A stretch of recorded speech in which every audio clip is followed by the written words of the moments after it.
జై శ్రీమన్నారాయణ. మనం ఈరోజు తిరుప్పావేలో 20వ పాసురం గురించి క్లుప్తంగా తెలుసుకుందాం.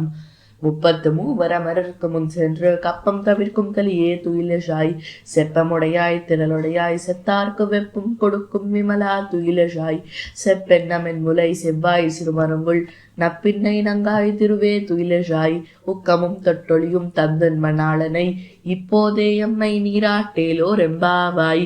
33 కోట్ల మంది దేవతలకు ఆపద రాక మునిపే వెళ్ళి వారి భయాన్ని తొలగించేటువంటి ఓ బలశాలి, నదుల నుండి మేలుకోవయ్యా. రుజుత్వం పరాక్రమం కలవాడా, శత్రువులకు భయాన్ని కలిగించేటువంటి నిర్మలుడా, నదుల నుండి మేలుకోవయ్యా.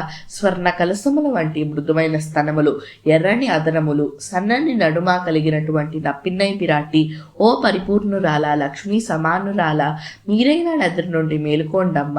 ఆలవట్టాన్ని దర్పణమును అనగా విసినికర్రని అద్దమును మాకు ప్రసాదించి ఇప్పుడే మీ స్వామితో స్నానమాచరించేలాగా అనుగ్రహించవమ్మా అంటూ నేటి 20వ పాసురంలో పురుషకార భూతురాలైన నీలాదేవిని మరియు కృష్ణ పరమాత్మ యొక్క కైంకర్యాన్ని అనుగ్రహించమని ప్రార్థిస్తున్నారు మన గోదాగోష్ఠి. నీలాదేవిని 18వ పాసురంలో, 19వ పాసురంలో, 20వ పాసురంలో కీర్తించారు మన గోదాగోష్ఠి. కప్పం అనే దానికి అర్థం ఏమిటి అంటే పన్ను కప్పము అని. 33 అంటే ఏంటి అంటే 33 కోట్ల మంది దేవతలు.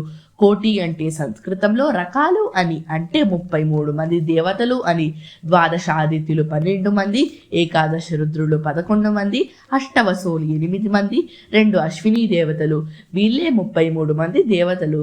సెప్పముడయాయ్ అంటే ఏంటి అంటే రుజుత్వం కలవాడా, ఆర్జవము కలవాడా అంటే మనస వాచ కర్మణ ఏకరీతిగా ప్రవర్తించుట. ఉక్కమం అంటే ఏంటి అంటే విసినికర్ర అనగా ఆలవట్టము, శరీర తాపాన్ని తొలగించుటకు, చల్లదనాన్ని ప్రసరింపచేస్తుంది.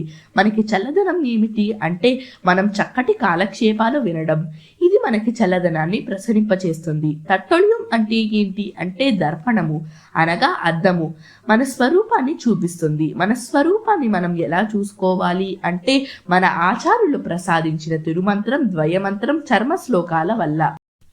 ఆశ్రితుల మీద ప్రేమ కలిగిన వాడాని కీర్తించింది గోదాదేవి. ఉదాహరణ, కృతయుగంలో గజేంద్రుడు ఆశ్రితుడు, గొప్ప భక్తుడు. పెద్ద ఆపద కలిగింది. ఎవరి నుంచి అంటే మొసలి నుంచి. ఎప్పుడైతే గజేంద్రుడు స్వామిని కీర్తించాడో వెంటనే గరుడ వాహన రూఢుడుగా త్రికూట పర్వతము, ఆ తామర తటాకము గజేంద్రుడు ఉండే చోటకి వేంచేసి మొసలిని సంహరించి గజేంద్రుణ్ణి రక్షించాడు. త్రేతాయుగంలో సుగ్రీవుడు ఆశ్రితుడు, గొప్ప భక్తుడు. సుగ్రీవా, నీకేమైనా జరిగితే నేను ఉండగలనా అని సుగ్రీవుడు గురించి బాధపడ్డాడు శ్రీరామచంద్రుడు. రావణాసురుడు పైన ఉన్నారు 10 తలలకి 10 కిరీటాలు ధరించి. సుగ్రీవుడు రావణాసురుడు దగ్గరికి వెళ్ళి యుద్ధం చేసి కిరీటాలు తీసుకొని వచ్చి రాముడు శ్రీపాదాల దగ్గర పెట్టారు సుగ్రీవుడు. రామచంద్రుడికి భయం కలిగింది. అప్పుడు రాముడు, సుగ్రీవా, నీకేమైనా జరిగితే నేను ఉండగలనా అని బాధపడ్డారు. సుగ్రీవుని శత్రువుగా చూసిన వాలిని సంహరించాడు రాముడు. అలాగే తన ప్రాణమే పాండవులు అని అన్నారు. ఆ పాండవుల విషయంలో తప్పు చేసిన కౌరవులకు దగ్గర ఉండి పార్థసారథిగా ఉండి కురుక్షేత్ర యుద్ధంలో అర్జునుడి చేత కౌరవుల్ని సంహరింపచేశాడు.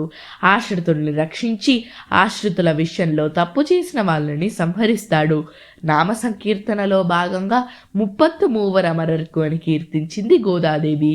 దివ్యదేశానికి వస్తే తిరుప్పాడగం అనే దివ్యదేశాన్ని కీర్తించింది గోదాదేవి. జై శ్రీమన్నారాయణ. ఆండాల్ తిరువడిగళే శరణం.